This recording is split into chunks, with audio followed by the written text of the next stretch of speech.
사실 이 세상에 진정한 의미에서의 첫 만남이라는 것은 존재하지 않습니다. 불가에서는 우리가 이 생에서 마주치는 모든 사람, 겪게 되는 모든 만남과 헤어짐이 사실은 과거 무수한 찰나의 시간들이 맺은 매듭을 짓는 과정이라고 설합니다. 지금 이 순간 당신이 사무치게 그리워하는 그 사람, 혹은 아직도 당신의 마음을 아프게 하는 떠나간 뒷모습은 사실 시간의 모래 속에 묻혀 있던 하나의 진실을 전하고 있습니다. 모든 만남은 오랜 헤어짐 끝의 재회이며, 당신을 뼈저리게 아프게 했던 그 이별은 우주의 법칙 속에서 공덕 원만이라는 또 다른 자비로운 이름을 가지고 있다는 사실입니다.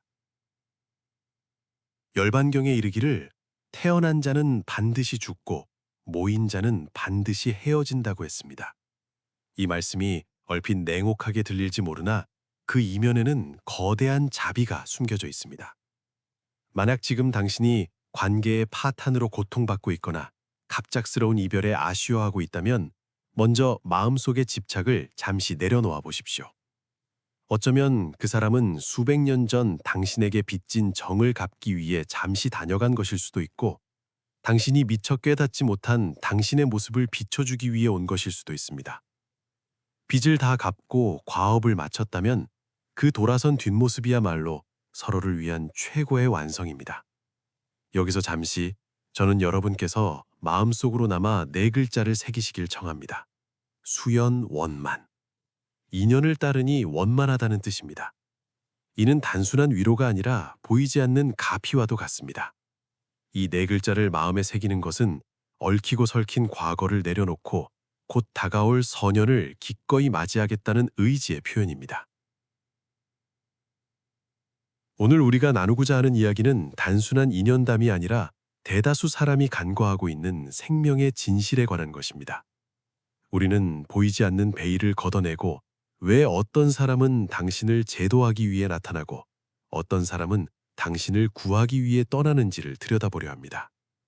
생명을 하나의 거대한 꿈에 비유한다면 우리는 모두 이 꿈 속에서 각자의 배역을 연기하고 있습니다. 하지만 누가 이 각본을 썼는지 깊이 생각해 보신 적이 있습니까? 왜 하필 그 사람이 그 특정한 시간에 당신의 삶에 뛰어들었을까요? 불교의 심오한 논리 속에서 이 모든 답은 아라야식, 즉 제8식이라는 신비로운 개념을 가리킵니다. 유식학의 지혜에 따르면 아라야식은 끝없는 바다와 같습니다. 그곳에는 시작을 알 수 없는 옛날부터 당신이 일으킨 모든 생각, 모든 약속, 모든 사랑과 증오가 씨앗이 되어 저장되어 있습니다. 이 씨앗들은 의식 깊은 곳에 잠복해 있다가 인연이라는 비를 맞으면 싹을 틔웁니다. 화엄의 가르침 또한 이 연관성을 명확히 밝히고 있습니다. 우리가 말하는 만남이란 그 씨앗이 적절한 흙과 물을 만나 껍질을 깨고 현실로 드러난 순간일 뿐입니다. 불법에서는 이를 연기 성공이라 합니다. 말이 다소 어렵게 들릴 수 있으나 이는 잔혹하면서도 지극한 해방감을 주는 진실을 담고 있습니다. 세상 만물 중 홀로 존재하는 것은 없습니다. 모든 것은 서로 의존하는 조건에 의해 생겨납니다. 당신이 누군가와 눈을 마주치고 환희심이나 혐오감을 느낄 때 그것은 우연이 아닙니다. 아레아식 속에 수백 년간 잠들어 있던 씨앗이 깨어난 것입니다. 시간의 긴 강물 속에서 당신들은 서로 의지하는 가족이었을 수도, 혹은 칼을 겨는 원수였을 수도 있습니다. 미처 다하지 못한 염원, 갚지 못한 빚, 풀지 못한 집착이 무형의 인력이 되어 시공을 초월해 두 사람을 다시 같은 좌표로 끌어당긴 것입니다. 부처님의 시선에서 이 힘은 업력이라 불립니다. 업력은 처벌이 아니라 균형을 맞추는 작용입니다. 그렇다면 왜 이별을 공덕 원만이라 할까요? 인과의 시선으로 볼 때 모든 관계의 본질은 상환, 즉 가품이기 때문입니다. 두 사람 사이의 인연 업이 다하면 서로의 삶에서 맡았던 교화의 임무도 끝이 납니다. 당신을 통곡하게 만드는 그 이별은 본질적으로 두 사람 사이의 채무 관계가 청산되었음을 의미합니다. 이별이 없다면 영혼은 다음 단계의 여정을 시작할 수 없습니다. 금강경에 이르기를 과거심 불가득, 현재심 불가득, 미래심 불가득이라 했습니다. 모든 것이 인연의 화합으로 생긴 것이니 인연이 흩어질 때 이미 사라진 실체에 집착하는 것은 마치 새벽 안개를 손에 쥐려는 것과 같습니다. 이를 이해한다면 가슴 찢어지는 이별이 사실은 우주가 당신을 위해 마련한 은밀한 송별식임을 알게 됩니다.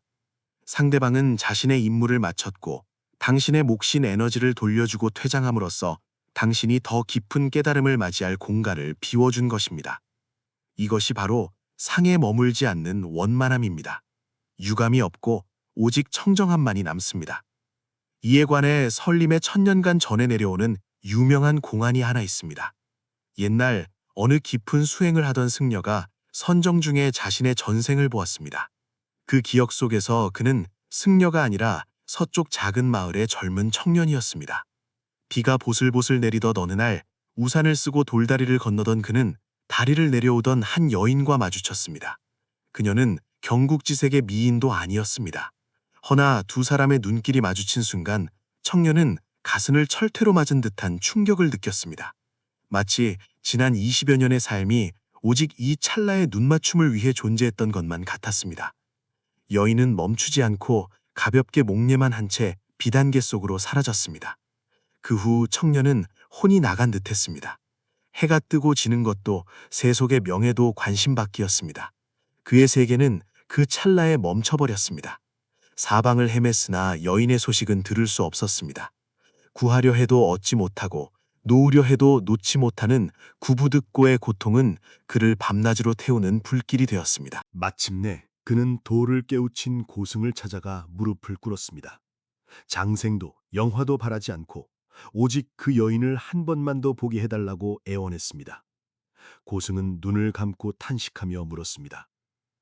그 한 번의 만남을 위해 어떤 대가를 치러야 하는지 아느냐? 청년의 눈빛은 흔들림이 없었습니다. 고승이 천천히 말했습니다. 그녀를 다시 보려거든 너는 돌다리가 되어야 한다. 500년의 바람을 맞고 500년의 햇볕을 쬐고 500년의 비를 맞아야 한다. 그 1500년 동안 너는 걷지도 말하지도 못한 채 무중생이 네 몸을 밟고 지나가는 것을 지켜봐야 한다. 그렇게 해도 그녀가 너를 보고 멈춰선다는 보장은 없다. 그래도 이 고초를 견디겠느냐? 청년은 주저없이 합장하며 답했습니다. 원하옵니다. 순식간에 만물이 흩어지고 그의 의식은 어둠 속으로 가라앉았습니다. 다시 눈을 떴을 때 그는 피와 살이 있는 육신을 잃고 차가운 청석 안에 갇혀 있었습니다. 그는 정말로 여인이 그렸던 그 돌다리가 되었습니다. 돌다리로 지내는 시간은 상상보다 훨씬 길고 가혹했습니다. 처음 100년은 기억 속 여인의 잔영을 품고 견뎠습니다. 다리 아래 흐르는 물방울을 세고 버드나무가 푸르게 변했다 시드는 것을 보며 고독을 버텼습니다. 그러나 이어진 시간은 무한한 파괴였습니다. 광풍이 모래를 싣고 다리를 핥히고 폭염이 돌을 갈라지게 하고 엄동설한이 감각을 얼어붙게 할 때 그는 시며 고목, 마음이 마른 나무와 같다는 것이 무엇인지 뼈저리게 느꼈습니다. 뙤볕과 폭우, 행인들의 거친 발길, 무거운 수레바퀴가 그의 영혼을 지지겼습니다. 그는 더 이상 온기 있는 사람이 아니었습니다. 대지 위 가장 침묵하는 존재가 되었습니다. 400년이 흘렀을 때 절망적인 피로가 밀려왔습니다. 여인의 얼굴도 머리 모양도 심지어 자신이 왜 이곳에 있는지조차 희미해졌습니다. 수많은 연인이 다리 위에서 사랑을 맹세하고 또 수많은 이별을 목격했습니다. 그는 깨달았습니다. 인연이란 다리 밑을 흐르는 물과 같아서 한순간도 머물지 않는다는 것을. 단 한 번의 눈맞춤을 위해 이토록 긴 고통을 감내하는 것이 과연 가치 있는 일인가 자문하기 시작했습니다. 그가 거의 무너져 내릴 무렵 지평선 너머로 익숙한 그림자가 나타났습니다. 흐릿하지만 영혼을 울리는 파동을 지닌 존재. 돌다리도 숨을 쉴 수 있다면 멈췄을 것입니다. 그는 죽어라 그곳을 응시했습니다. 여인이 왔습니다. 조금 늙은 듯도 하고 그대로인 듯도 했습니다. 담청색 종이 우산을 쓰고 다리 위를 걷는 그녀의 발걸음은 가벼웠으나 그에게는 천둥 소리처럼 무거웠습니다. 그는 소리치고 싶었습니다. 보시오, 내가 여기 있소. 당신을 위해 500년을 지켰소. 하지만 그는 돌다리일 뿐이었습니다. 그저 그녀가 밟고 지나가는 무게를 느낄 수밖에 없었습니다. 여인은 다리 한가운데서 잠시 멈춰 먼 강물을 바라보며 옅은 한숨을 쉬더니 우산을 접고 뒤도 돌아보지 않은 채 다리를 내려갔습니다. 그것이 전부였습니다. 500년의 형기 중 마지막 100년이 남았습니다. 사라지는 여인의 뒷모습을 보며 그는 기이하게도 처음 느꼈던 찢어지는 아픔을 느끼지 못했습니다. 500년의 풍상은 청석의 모난 곳뿐만 아니라 그의 성격에 있던 편협함도 갈아엎었습니다. 고통 속에서도 그는 풀과 나무의 호흡을 보고 강의 속삭임을 듣고 중생의 비애를 이해하게 되었습니다. 500년의 마지막 해가 저물던 날, 돌다리는 굉음과 함께 갈라졌습니다. 영혼은 차가운 속박에서 풀려나 다시 고승의 법당으로 돌아왔습니다. 고승은 여전히 깊은 연못 같은 눈으로 그를 바라보고 있었습니다. 마치 500년이 손가락 한 번 튕길 시간, 탄지지간이었던 것처럼. 청년은 부처님 앞에 엎드려 몸을 떨었습니다. 고승이 물었습니다. 500년이 지났다.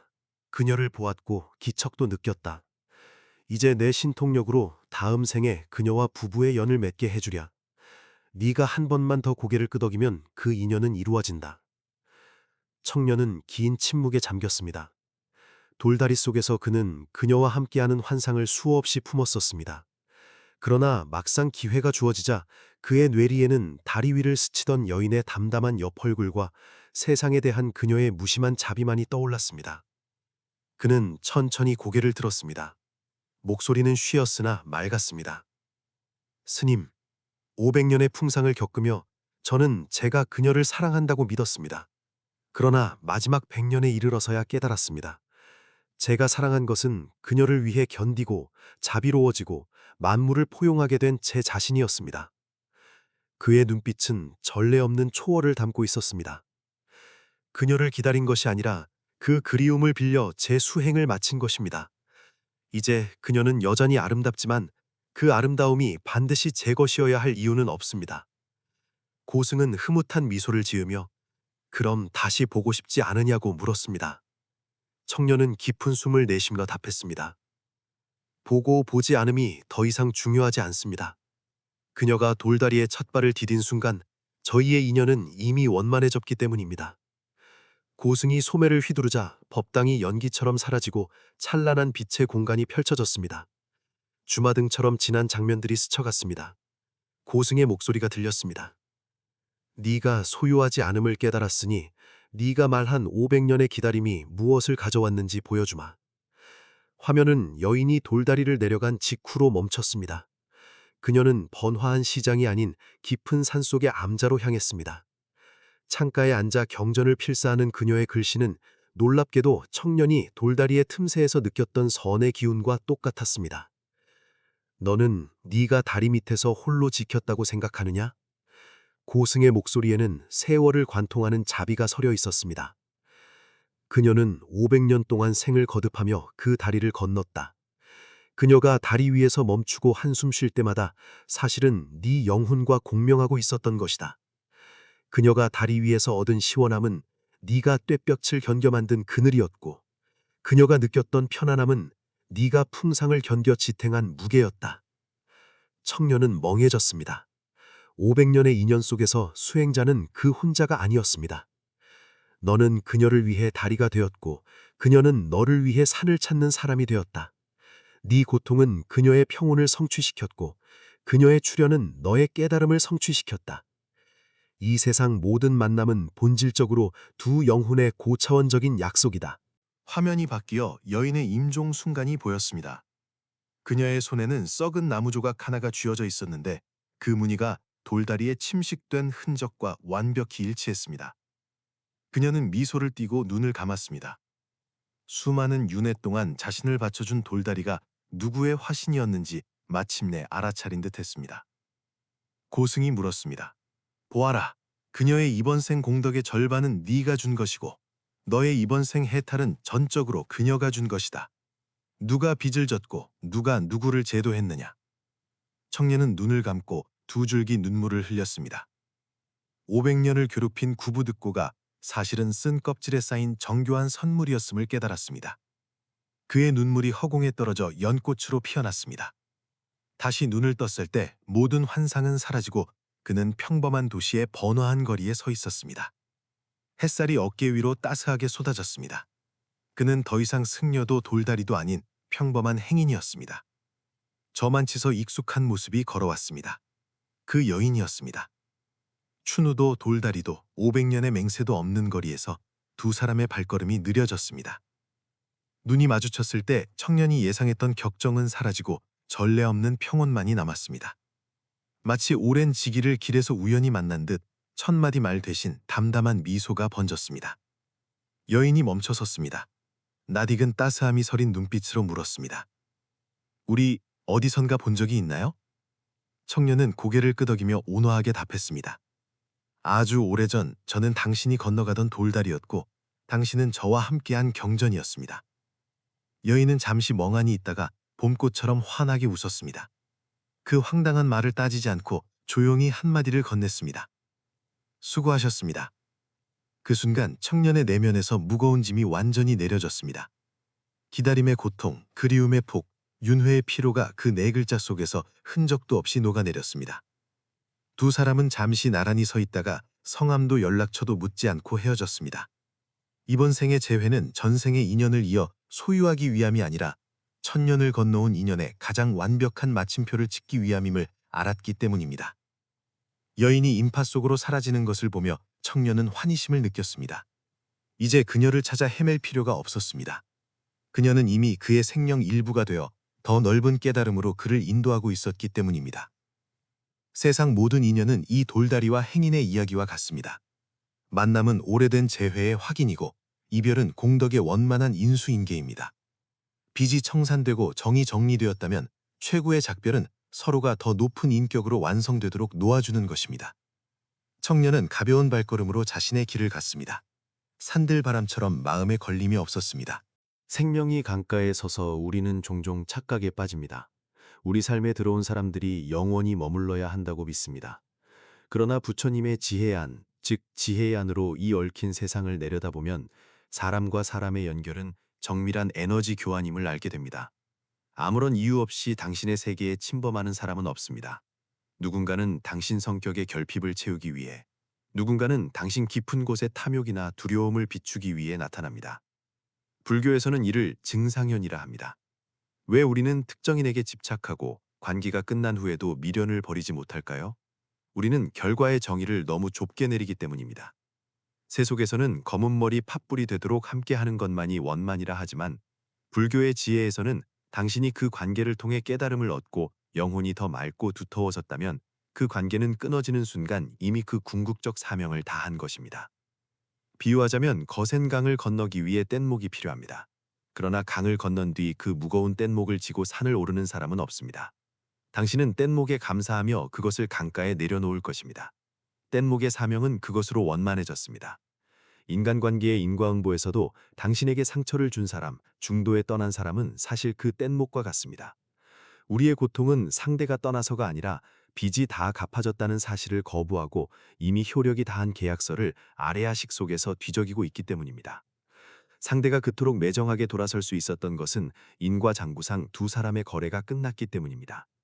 원곡경에 환상임을 알면 즉시 떠나고 지환증리, 굳이 방편을 쓸 필요가 없으며 환상에서 떠나면 곧 깨달음이니 리환즉각, 닦을 것이 없다고 했습니다. 이 말씀은 관계에서 가장 깊은 적용점을 가집니다. 상대방의 출현이 당신의 어떤 공부를 돕기 위한 일시적 환상임을 깨닫는다면 이별 앞에서 신성한 평온을 얻을 수 있습니다. 그가 떠난 것은 가르칠 것을 다 가르쳤기 때문이고 빈자리를 남긴 것은 더 높은 단계의 스승이 들어올 공간을 마련하기 위함입니다. 빈자리를 붙들고 있는 것은 당신 생명의 진화를 거부하는 것입니다. 진정한 원만함은 형식적인 지속이 아니라 마음의 무여, 즉 남김없음입니다. 멀어지는 뒷모습을 향해 진심으로 다녀가 주어 고맙고 떠나 주어 고맙다고 말할 수 있을 때 당신은 윤회의 관성에서 벗어나 잃어버렸던 더 온전한 자신을 되찾게 됩니다. 인연을 논할 때 가장 받아들이기 힘든 것은 봄바람 같은 만남이 아니라 온몸에 상처를 남기는 악연입니다. 신뢰를 기만하고 선의를 소모하고 가장 약할 때 배신하는 사람. 당신은 하늘을 원망할지도 모릅니다. 모든 만남이 재회라면 왜 하필 이런 악의적인 사람과 재회해야 합니까? 그러나 불교의 심층인과에서 악연은 종종 가장 고난도의 역행보살입니다. 대지도론에는 역증상현이라는 지혜가 있습니다. 어떤 이들이 흉악한 모습으로 나타나는 것은 고통을 통해 당신의 집착을 강제로 떼어내려는 가장 힘든 임무를 맡았기 때문입니다. 그 처절한 배신이 없었다면 당신은 독립을 배우지 못했을 것이고, 뼈아픈 기만이 없었다면 허상의 안락 속에서 여전히 잠들어 있었을 것입니다. 당신을 고통스럽게 한 그 사람은 자신의 타락을 대가로 당신의 깨달음을 성취시키고 있는 것입니다. 이 길은 아니다라고 극단적인 방식으로 알려주는 것입니다. 이를 꿰뚫어 본다면 악연의 본질 또한 빚갚음임을 알게 됩니다. 상대와 인연을 끊는 그 순간 쌓였던 수많은 생의 원망이 그 폭발 속에서 상쇄된 것입니다. 악연을 전환하는 비결은 상대를 용서하는 것이 아니라 이 소란극이 막을 내렸고 당신이 이 어려운 시험을 통과했음을 인식하는 데 있습니다. 그렇다면 남겨진 유감, 잘못된 시간에 만난 올바른 사람, 사랑하지만 헤어져야 했던 아쉬움은 어떻게 해야 할까요? 이는 뽑히지 않는 가시처럼 괴롭습니다. 허나 더 높은 차원에서 보면 모든 유감은 당신 내면의 완벽에 대한 탐착을 치유하기 위해 존재합니다. 유감의 본질은 유한한 수명으로 무한한 가능성을 소유하려는 욕심입니다. 불법은 말합니다. 모든 유감 뒤에는 미완의 과제가 숨어 있다고. 때로 그 사람의 떠남은 당신에게 홀로 원만해지는 법을 가르치기 위함입니다. 그가 남았다면 당신은 그에게 의존하여 영혼의 탐색을 멈췄을 것입니다. 구부득의 쓰라림은 강력한 수행 에너지입니다. 밖에서 찾는 행복이 얼마나 취약한지 일깨워줍니다. 유감이 발생했다는 것은 운명이 당신을 위해 뺄셈을 해준 것입니다. 미래의 청사진에 맞지 않는 조각을 치워내고 아무것도 없는 폐허 위에서 진정한 내면의 질서를 세우게 하는 것입니다. 그러니 왜 결과가 없었나 묻지 마십시오. 유감으로 끝난 그 순간이 당하의 가장 완벽한 균형입니다. 일어나지 않은 일은 일어날 필요가 없었던 것이고, 잃어버린 것은 진정으로 당신 것이 아니었던 것입니다. 그 결핍을 안고 우아하게 나아갈 때 유감은 당신의 자비 속에서 가장 철저하게 치유됩니다. 이 모든 인연의 진상을 들었음에도 현실의 감정 파도는 여전할 수 있습니다. 어떻게 해야 감정에 갇히지 않고 마음을 어지럽히지 않을까요? 억누르는 것이 아니라 불법의 전념 기술이 필요합니다. 첫째, 매일 밤 잠들기 전 간단한 인연 정리 의식을 해보십시오. 눈을 감고 당신을 힘들게 하는 사람을 떠올리십시오. 판단하지 말고 그저 바라보십시오. 그리고 마음속으로 뇌까리십시오. 우리의 인연 빚은 이미 청산되었다. 너에게 기탁했던 내 에너지를 회수하고 너의 자유를 너에게 돌려준다. 이것은 암시가 아니라 아레아식 속의 결산입니다. 채권자나 피해자의 위치에서 내려올 때 당신을 옥죄던 보이지 않는 실이 느슨해집니다. 상대를 놓아줄 때 긴장했던 당신 자신도 비로소 해방됩니다. 둘째, 일상에서 여영수영하되 분류영하는 연습을 하십시오. 그림자가 형체를 따르되 흔적을 남기지 않는 것처럼 말입니다. 다도의 일기일회는 불교 지혜의 극치입니다. 지금 마주 앉아 차를 마시는 이 사람은 내일 다시 만나더라도 이미 다른 세포, 다른 마음을 가진 별개의 존재입니다. 그러니 만날 때는 100% 몰입하고 헤어질 때는 100% 주목하십시오. 이별이 원만하다 해서 냉막하게 굴라는 뜻이 아닙니다.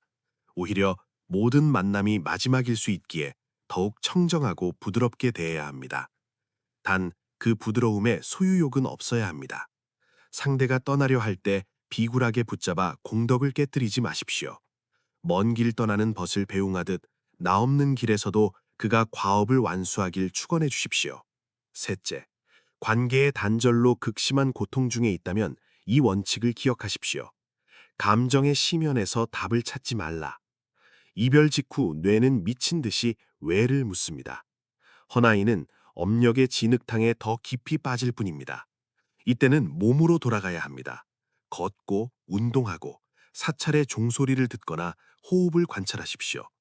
그 사람의 떠남이 당신에게 거대한 에너지 공간을 비워주었음을 자각하십시오.